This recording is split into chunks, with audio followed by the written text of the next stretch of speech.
بات کا جواب نہیں دیا.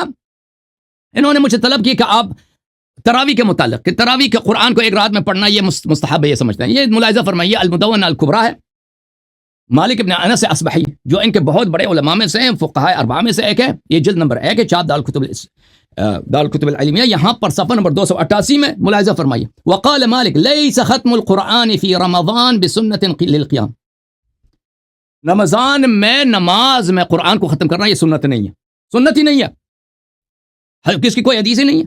یہ کہہ رہا ہے کہ یہ سب قرآن کو ختم کرتے تھے. یہ مالک پاگل تھا، یہ مالک احمق تھا کہ سب قرآن میں تراویح میں نماز پڑھ رہے ہیں اور یہ کہتا ہے یہ سنت ہی نہیں.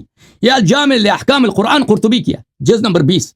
ملاحظہ فرمائیے یہاں پر قول مالک ولیس ختم القرآن کی بات ہو رہی ہے ماہ رمضان میں، صفحہ نمبر 248 میں کہتا ہے کہ یہ سنت نہیں ہے کہ نماز میں آپ پورے قرآن کو ختم کریں ماہ رمضان میں. اچھی بات ہے، اس کے اور بھی ہمارے پاس مصادر ہیں، ہم اس نہیں کافی ہے. یہ کہہ رہا ہے کہ تراویح میں وہ سب پڑھتے تھے. آپ دکھائیں نا کوئی دلیل دکھائیں کہ تراویح میں پورے قرآن کو ختم کرتے تھے. یہ تو کہہ رہا ہے کہ یہ سنت ہی نہیں ہے. یہ آپ